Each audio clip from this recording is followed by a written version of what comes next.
बिहार के अगर आप नियमित शिक्षक हैं, बीपीएससी शिक्षक हैं या नियोजित शिक्षक हैं, विशिष्ट शिक्षक हैं, आपके लिए एक ज़रूरी खबर हम लेकर आए हैं और इस वक्त की सबसे बड़ी ब्रेकिंग खबर है। खबर यह है कि बिहार के जो शिक्षा विभाग ने जो तबादला नीति शिक्षकों के लिए लाया है, खास करके बीपीएससी और विशिष्ट शिक्षकों के लिए, उसके खिलाफ में आज हाई कोर्ट में अलग अलग 2 संगठनों के द्वारा याचिका दायर कर दी गई है और डॉक्टर एस सिद्धार्थ और नीतीश कुमार की जो तबादला नीति है उसको हाई कोर्ट में चुनौती दे दिया गया है और कहा जा रहा है कि हाई कोर्ट इस मामले में रोक लगा सकती है, पूरे तबादला प्रक्रिया पर रोक लगा सकती है। लेकिन एक पक्ष ऐसा भी है जो कह रहा है कि रोक नहीं लगेगा, इसमें कुछ नए गाइडलाइंस आ सकते हैं। उधर हाईकोर्ट में याचिका दायर करने के बाद शिक्षा विभाग में भी खलबली मच गई है। डॉक्टर एस सिद्धार्थ की जो टीम है वो लीगल टीम से संपर्क कर रही है और लीगल टीम से समझा जा रहा है कि क्या ये जो तबादला नीति है इसमें कुछ सुधार की गुंजाइश है, क्या हमारे तबादला नीति को कोर्ट रोक सकता है। इस पर मंथन शिक्षा विभाग में शुरू हो गया है। जी नमस्कार, मैं हूं विपुल कुमार और आप देख रहे हैं सूर्य विहार डिजिटल न्यूज। अब बिहार के तमाम शिक्षकों से, अभिभावकों से, बच्चों से और बिहार के तमाम दर्शकों से जो हमारी खबर को लगातार देख रहे हैं, उनसे विनम्र अपील कर रहे हैं कि लगातार आप हमें प्यार दे रहे हैं, खूब प्यार दे रहे हैं। लाखों की संख्या में रोज हमारी वीडियोज को आप देख रहे हैं, खबर को देख रहे हैं, लेकिन अभी भी 72% ऐसे लोग हैं वीडियो देखने वाले जो हमारे चैनल से जुड़े ही नहीं है, यानी अब तक वो हमारे सब्सक्राइबर नहीं हैं। वैसे तमाम लोगों से हम विनम्र अपील कर रहे हैं कि आप हमारे चैनल को यूट्यूब पर सब्सक्राइब कर लीजिए, बेल आइकन को दबा लीजिए। ऐसा करने से आपको कोई पैसा नहीं लगता है, कोई शुल्क नहीं देना पड़ता है, कोई मेहनत भी नहीं पड़ता है, लेकिन आपके एक छोटे से सहयोग से, आपके एक पॉजिटिव सहयोग से इस चैनल को बड़ा होने में मदद मिलेगा। और आपके लिए अगर कोई लगातार आवाज़ उठा रहा है, आपकी बात अगर सरकार तक पहुंचा रहा है, आपका भी दायित्व तो बनता है कि आप उस संस्थान का, उस व्यक्ति का मदद करें। अब खबर विस्तार से।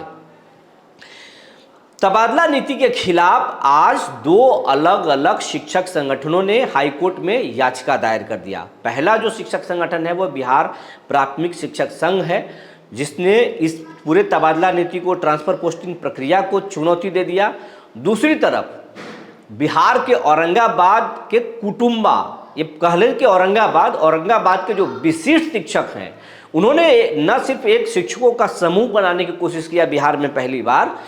बल्कि इस मामले को, इस मसले को विशिष्ट शिक्षकों के गलत तरीके से लिंग भेद करके और 10 अनुमंडल का जो ऑप्शन दिया जा रहा है उसको गंभीरता से लिया और इस पूरे मामले को जो है आज हाई कोर्ट में एक बड़े लॉयर को रख करके और चुनौती दे दिया गया। लॉयर का कहना है कि अभी हम इस मामले में अपने जो भी पक्ष लिए हैं, जो भी पक्ष रखे हैं, कि हम किस किस चीज़ों पर चुनौती देंगे, कौन कौन से सरकार के त्रुटि है इस तबादला नीति में, वो हम अभी खुलासा नहीं करेंगे, क्योंकि उसके खुलासा करने के बाद से इसमें शिक्षा विभाग अपना बचाव खोज सकता है, कोई हथकंडा अपना सकता है, हमारे संगठन में ही फूट डाल सकता है, ये कर सकता है। तो अभी हम डिस्क्लोज नहीं करेंगे। शिक्षक संगठन, विशिष्ट शिक्षक से कई शिक्षकों से हमने बात करने की कोशिश की जो याचिका दायर किए हैं, लेकिन उन लोगों ने सिर्फ इतना कहा कि हाँ, हम याचिका दायर कर चुके हैं एक बड़े लॉयर के माध्यम से, लेकिन उस मामले में हमने क्या पॉइंट्स आउट किया है, हमारे लॉयर कौन कौन से पॉइंट नोट किए हैं और किस मामले पर हम चुनौती देंगे, ये अभी हम खुलासा नहीं करेंगे। इससे हमारा केस प्रभावित हो सकता है, क्योंकि सरकार बचाव के हर हथकंडे अपनाएगी और ये तबादला नहीं है, बिहार सरकार ने जबरिया जो है महा तबादला कर रहा है, जो कहीं ना कहीं गलत है। यही बात दूसरे शिक्षक संघ का भी कहना है कि ये याचिका हम दायर कर दिए हैं और इस मामले में कोर्ट से उम्मीद है, न्यायपालिका से उम्मीद है कि ये नीतीश कुमार का जो सोच है जबरिया ट्रांसफर और जो उनके एसीएस जो है बिना सोचे समझे शिक्षकों, पुरुष शिक्षकों के साथ जो खास करके भेदभाव कर रहे हैं और महिलाओं को अलग करके महिला और पुरुष के अंदर जो है लड़वा रहे हैं, एक तरह से राजनीति कर रहे हैं, दोनों के बीच में जो आपसी तालमेल है उसको विखंडित करना चाहते हैं। ये जो सोच है, इस सोच को भी हम लोगों ने चुनौती दिया है और न्यायपालिका से उम्मीद है इस मामले में कोर्ट न सिर्फ स्टे पहले लगाएगा बल्कि आगे चल के शिक्षकों के हित में फैसला देगा। जिस तरीके से महिलाओं को अपने निजी पंचायत छोड़ करके कहीं भी पोस्टिंग करने का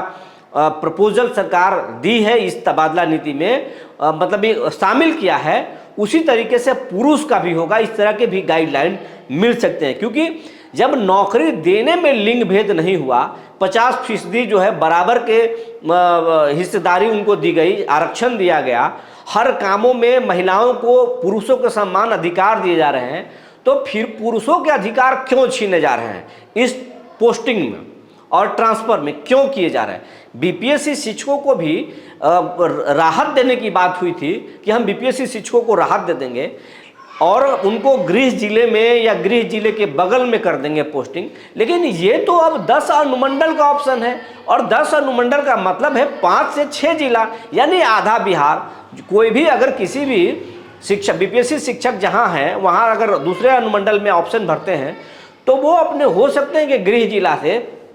चले जाएं 250 किलोमीटर दूर। अगर पहले से 500 किलोमीटर हैं तो पहले अब 250 किलोमीटर दूर रहेंगे, तो क्या फ़र्क पड़ जाएगा। वो कंफर्ट जोन में नहीं आएंगे, उन्हें कोई राहत नहीं मिलेगी। अगर पहले से वो अच्छे स्कूल में हैं, अच्छा माहौल है, वहाँ पे वो सेट कर गए हैं, तो अब दूसरे जगह जाएंगे, कहाँ चले जाएंगे, वहाँ का माहौल क्या है। बिहार में शिक्षकों के साथ मारपीट हो रही है, घटनाएं हो रही है, शिक्षकों के साथ अच्छा व्यवहार नहीं हो रहा है, वैसे स्थिति में शिक्षक तो असुरक्षित है। अगर शिक्षकों को जब तक अपने घर में नहीं, अपने ज़िले में जब तक पोस्टिंग नहीं होगी, अपने इलाके में पोस्टिंग नहीं होगी, तब तक वो कंफर्ट जोन में नहीं रहेंगे, परिवार के साथ नहीं रहेंगे। तो ये तमाम बिंदु पर ही चुनौती दिया गया है। अब एक बड़ी खबर आपको ये भी बताने जा रहे हैं कि अब विशिष्ट शिक्षक और बीपीएससी शिक्षकों के पक्ष में नियोजित शिक्षक संघ भी उतरने जा रहा है। शुक्रवार को पूर्णिमा है, उस दिन स्कूलों में छुट्टी है और नियोजित शिक्षक संघ के एक बड़े नेता जयंत सिंह ने हम बताया सूर्य विहार को कि हम उस दिन पूरे शिक्षक समाज को इनवाइट करेंगे, निमंत्रण देंगे और उस दिन मौन जुलूस निकालेंगे, काला पट्टी बांध करके हाथ पे, और हम लोग मौन जुलूस निकालेंगे, पूरे शहर में निकालेंगे, औरंगाबाद के साथ साथ पटना और अन्य जगहों में, बिहार के सभी जिलों में हम लोग मौन जुलूस निकालेंगे। इसके लिए और भी शिक्षक नेताओं से वो लगातार संपर्क कर रहे हैं और इसमें जो है आंदोलन करेंगे। इसके साथ साथ नियोजित शिक्षक संघ के बड़े नेता केशव कुमार ने कहा कि शीतकालीन सत्र में एक बड़ा जो है आंदोलन हम लोग करेंगे, उसमें तमाम शिक्षक संगठनों को उसमें आह्वान करेंगे कि आप वो आएंगे। और सरकार की ये जो दोहरी नीति है कि हम पहले पुरुष शिक्षक को महिलाओं से लड़ा देंगे, विशिष्ट को नियोजित से लड़ा देंगे, विशिष्ट को बीपीएससी से लड़ा देंगे, ये जो हथकंडा चल रहा है, इन तमाम हथकंडों को हम लोग फेल करेंगे और एक बड़ा आंदोलन करेंगे। तो शिक्षक संघ अब सरकार के खिलाफ जो है वो हमलावर होंगे, सरकार के खिलाफ हल्ला बोलेंगे और अभी कोर्ट में तो चुनौती दे ही दिए हैं, सदन के बाहर भी सरकार के खिलाफ बड़ा आंदोलन करने का आह्वान कर दिया गया है शिक्षक नेताओं के द्वारा। अब दूसरी तरफ आपको बताएं जो सूत्रों के अनुसार कि डॉक्टर एस सिद्धार्थ जो हैं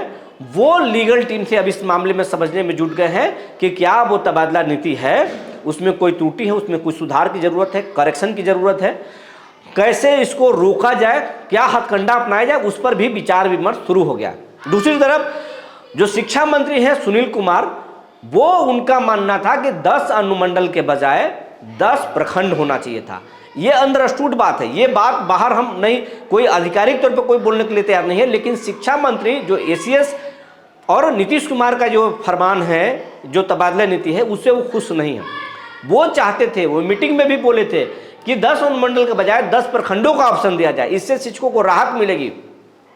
और इस पर कोई हो हल्ला नहीं होगा, हंगामा नहीं होगा, चुनावी साल में कोई परेशानी नहीं होगा। लेकिन एसीएस नहीं माने, उन्होंने 10 अनुमंडल सुझाया, नीतीश कुमार ने भी हामी भर दी। अब नीतीश कुमार और एस सिद्धार्थ के बीच में कैसी ट्यूनिंग है ये सब कोई जानता है, एक दूसरे को बहुत सुनते हैं, प्रधान सचिव भी रहे हैं, उनके हैं डॉक्टर एस सिद्धार्थ, तो दोनों के बीच में पहले ही बात हुई होगी, लेकिन मुख्यमंत्री ने भी उस पर हामी भर दी और अब 10 अनुमंडल का ही ऑप्शन रह गया। लेकिन इससे शिक्षा मंत्री हो या जेडीयू के और नेता हो और बीजेपी तो एकदम बिल्कुल इसको से इनकार कर रहे हैं कि ये तबादला नीति कहीं से लायक नहीं है, पसंद नहीं है, इसमें बदलाव चाहते हैं। लेकिन अब कोर्ट में चुनौती दे दिया गया है, आंदोलन की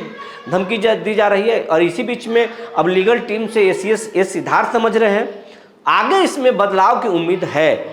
क्या कुछ होगा इस मामले में, आगे क्या होने वाला है, ये इस पर हमारी नज़र बने रहेगी। जो जानकारी निकल कर आई थी हमने आपको बता दिया। तब तक के लिए धन्यवाद।